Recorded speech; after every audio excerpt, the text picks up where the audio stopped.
We 8 billion people, we know what we want, but we are not able to easily achieve it. So we don't have the pleasant life that we want. Why? Because the methods and the approach maybe is wrong. Because the approach in order to get to this pleasantness is wrong.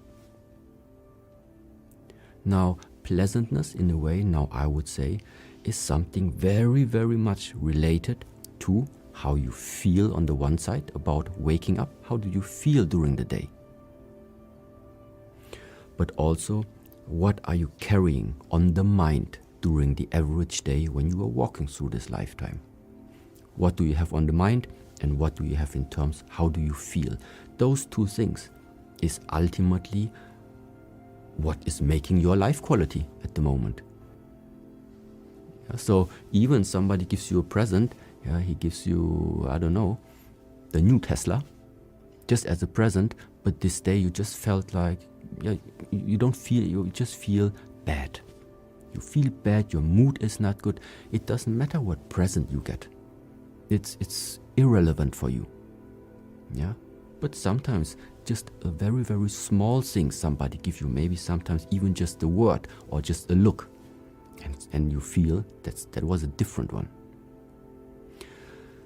So an easy way, how do you know that you had a good day, or how do you know you had like a bad day?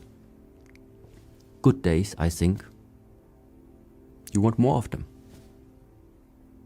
You would like in the future more days repeat and have this type of quality like you had today. And bad days, you say, no, hopefully this was the last one in this lifetime. That I definitely don't need anymore. So it's about with what thought and with what feeling are you walking through this lifetime. And now, because many people now hear that word thought coming from thinking, I can also think when I just sit around like this. Yeah, and this is the problem. Yes, we want to get to the thinking. We want to get to the thought. We want to get to the feeling. But thought and feeling is something like very fine. In order to get to what is very, very fine, we make the opposite. We want to get to the thought and the feeling, we deal with the body. We do stuff with the body. Because the thought and the feeling, they can take place while you are just sitting around. That's why you don't sit around. That's why we do the activities known from the Shaolin Temple. Because only this physical aspect of yourself, together with those non-physical aspects, like the thinking, like the feeling,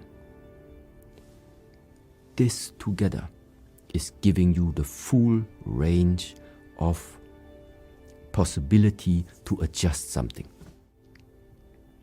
Yeah? Which means, yes, you want freedom of the mind, but in order to get freedom of the mind, our approach, let's say, for example, is you are dealing with the restriction of yourself. If your goal is to find freedom of the mind, and you directly try to approach it by behaving like you are free, by talking like you would be free, this is the wrong way. So what I mean by that is, we're in the 21st century. Everybody thinks he's like in the free world, and he is able to speak out freely what he thinks and to behave freely. Yeah, but it's the same, like I mentioned again. If you are in a partnership and then you go out somewhere on the beach and you see other beautiful people there, yeah, a free person now would say, yeah, I'm a free person, I can cheat around how I want. But this type of freedom is not the one that we talk about. Because this type of freedom, you think you're free, so you behave free. No. This is going to bring out the destructive elements of the human. The freedom that we talk about is It's the freedom that you do not need to listen to what the mind is telling you. The freedom of that you are taking your own decisions, and that you are able also to restrict yourself.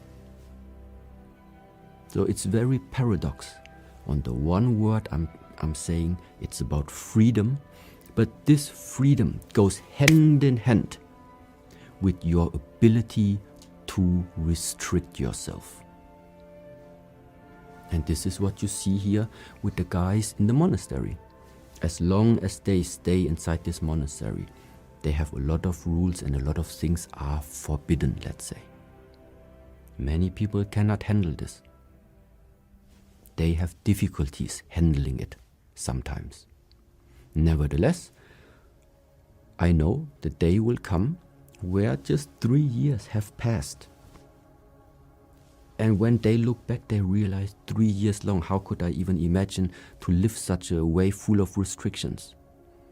And then they realize that because they stayed in all of these restrictions, now suddenly it's gone.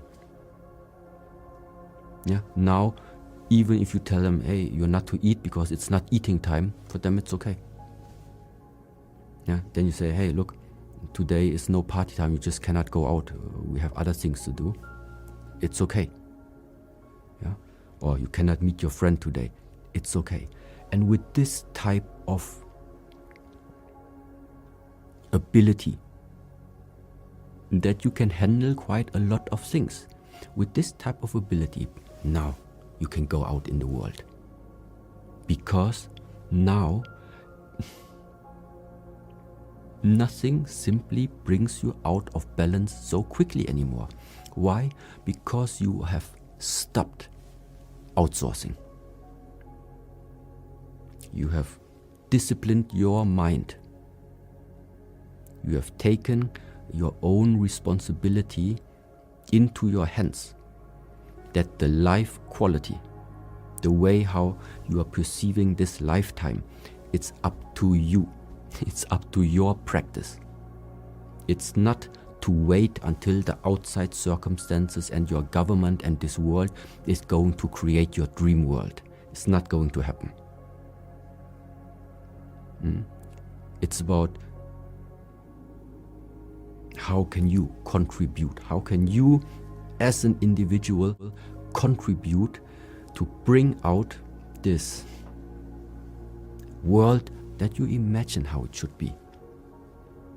And this is how I see, for example, why I'm doing this type of work. I am trying to share out what I think is missing. And this is just for my part. I think this is missing. I want to see it more in the world, in my dream world. That's why I contribute to make this dream world now start to manifest a little bit. Yeah. And this is how I think, at least for me, is quite a fulfilling way, because I don't wake up and have the feeling I'm wasting my lifetime. Because this probably would be like one thing. Sometimes I think when I look into the future, one of the worst things that could ever happen is that you one time just wake up, are old already, look back at your lifetime, and then you start regretting that you didn't do something with your life. This is really something that I don't want to be in. That's why right now I'm already very careful in what do I invest my lifetime. If it's not important to me, then I don't do it. If I think it is something that gives me additional value, then I do it.